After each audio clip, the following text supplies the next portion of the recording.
എൻ്റെ പിന്നിൽ കാണുന്നത് വർഷങ്ങളായിട്ട് തൂണിൽ മാത്രം നിൽക്കുന്ന ഒരു പാലമാണ്. എൻ്റെ ഈ സൈഡിൽ കാണുന്ന ഈ പാലം കൈപ്പട്ടൂര് വെലിയനിക്കൽ കടവിൽ നിന്ന് മാത്തൂരുക്കുള്ള പാലമാണ്. ഇത് വന്നാല് 3 കിലോമീറ്റർ ലാഭമാണ്. കാര്യം അട്ടച്ചാക്കന്ന് 4 കിലോമീറ്റർ വേണം ഇവിടെ വരാൻ. ആൾക്കാർക്ക് നേരിട്ട് കൊണ്ടുവരാം. ഈ സമീപ പ്രദേശങ്ങളിൽ ശിവരാത്രി നടക്കുന്ന ഒരു ക്ഷേത്രം എന്ന് പറഞ്ഞാൽ തൃപ്പാറയാണ്. അങ്ങോട്ടും ഇങ്ങോട്ടും വരാൻ വേണ്ടിയാണ് ബഹുമാനപ്പെട്ട അടൂർ പ്രകാശ് സാറ് അന്ന് മന്ത്രിയായിരിക്കുന്ന സമയത്ത് ഈ പാലം ഇവിടെ തുടങ്ങി വെച്ചത്.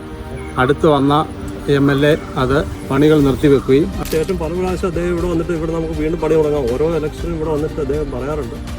വീണ ജോർജ്, സുമാർ, കുറെ പാർട്ടിക്കാരെല്ലാം കൂടി വന്നു. ഞങ്ങൾ എല്ലാവരും ഇവിടെ ഇരുന്നപ്പോൾ ഞങ്ങളെല്ലാം പറഞ്ഞു അടുത്ത് പറഞ്ഞ് ശരിയാക്കുമെന്ന്. 2016 ഒരു ഭരണമാറ്റം ഉണ്ടാവുകയും ആ ഭരണമാറ്റത്തോടുകൂടി ഇവിടെ ഈ പണി നിശ്ചലമാകുന്നു. ഇപ്പോഴത്തെ MLA അന്ന് പറഞ്ഞത് ഒരു 3 മാസത്തിനകം ഞാൻ ഈ ജോലി മൊത്തം തീർത്ത് അങ്ങോട്ടും ഇങ്ങോട്ടും പോകത്തക്കവണ്ണം ജനങ്ങൾക്ക് സൗകര്യമായ സഞ്ചാരം വരുത്തുമെന്നാണ് പറയുന്നത്. തികഞ്ഞ ജനവഞ്ചനയാണ്. ഈ വഞ്ചന ജനങ്ങൾ പൊറുക്കില്ല.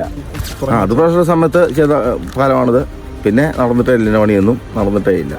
UDF അധികാരത്തിൽ വന്നു കഴിഞ്ഞാൽ ഞങ്ങൾക്ക് ഇത് ഫലപ്രദമായിരിക്കും. ഈ ഇലക്ഷനിൽ UDFന്റെ സ്ഥാനാർത്ഥി സതീഷ് കൊച്ചുപറമ്പിൽ സാറ് അധികാരത്തിൽ വന്നാൽ ഈ വർഷം തന്നെ ഈ 3 പാലത്തിൻ്റെയും പണി പുനരാരംഭിക്കുമെന്ന് അദ്ദേഹം ഉറപ്പ് തന്നിട്ടുണ്ട്.